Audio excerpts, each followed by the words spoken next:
Do you ever feel like manifestation is just another thing on your to-do list that you don't have time for? Like your spiritual practice is something that you have to do? Honestly, you're not alone because I felt that way too. Something that's really changed my relationship with manifestation is blending it into my lifestyle so that no matter what I'm doing, I'm also manifesting.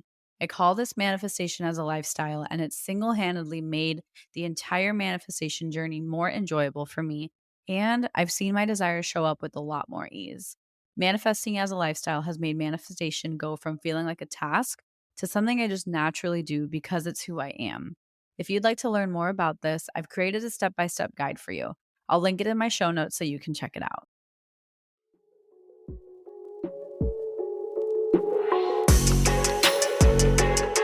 Hey, love, welcome to Affirm It Express, the mini series within the podcast that's all about giving you a quick spiritual boost. In each episode, I'll share affirmations or a quick tip to help you stay in your best energy.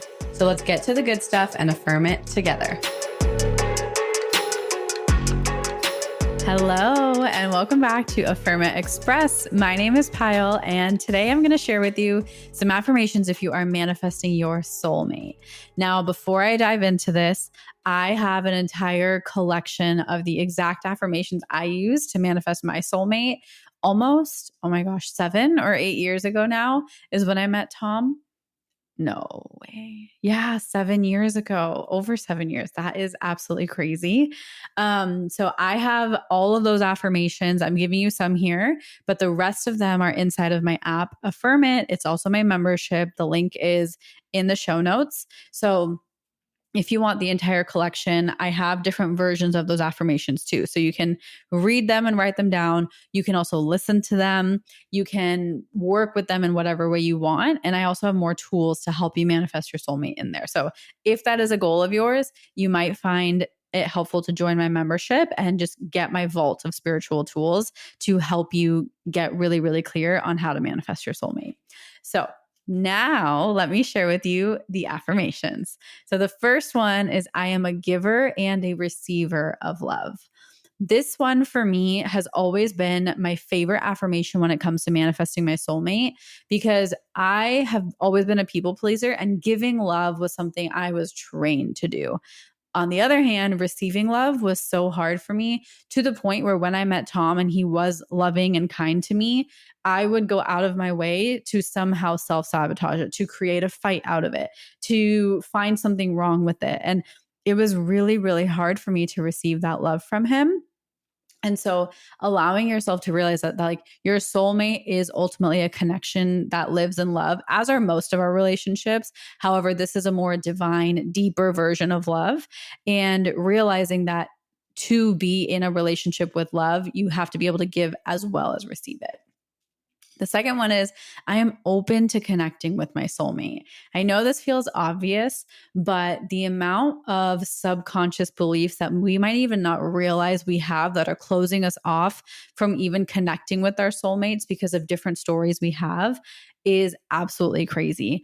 I have learned so much over the years about how many different kind of impressions we have on what it means after we meet our soulmate, that what it might create for us. And that uncertainty or that change can actually subconsciously really keep us closed off. So reminding yourself and your subconscious mind specifically that it is safe for you to open up and connect with your soulmate. The last one is I am ready for the lessons that come as I manifest my soulmate. This one is one I created after manifesting Tom, and I probably would have loved having this before because the one thing no one ever prepared me for is that meeting my soulmate and being with my soulmate would be one of the most challenging things for me personally because every single insecurity and shadow I had came blaring to the surface. For example, I am typically like very needy. I love seeing whoever I'm dating or with like every day. Okay. I am a clingy girl, very proud of it. That is just something I've always been. And when me and Tom met, like we were long distance, he was in the military and he was gone for literally 8 months out of the year, either at training or in the Middle East deployed. So I had to deal with my like separation anxiety. And it was the hardest thing, but I am so grateful now. Hindsight is always 2020. But I wish I knew and was a little bit more prepared for like that this is spiritual lessons. Like meeting your soulmate and being with your soulmate is like a different version of a spiritual initiation. I always think like having a business, meeting your soulmate, and then I hear, and I totally believe it, having kids are like three different types of spiritual initiations in the world, and in our human experience. And anything can be a spiritual initiation, and not one is better than the other.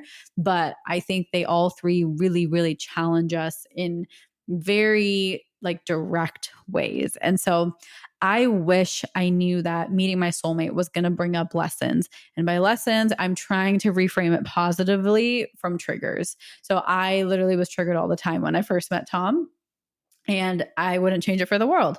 So those are the three affirmations. Let's repeat them together. I am a giver and a receiver of love. I am open to connecting with my soulmate. I am ready for the lessons that come as I manifest my soulmate.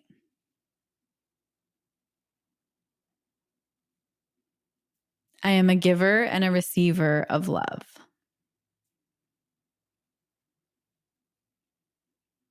I am open to connecting with my soulmate.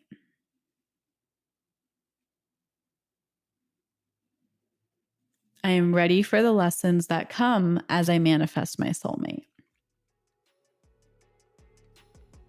And that is all I have for you in today's Affirm It Express episode.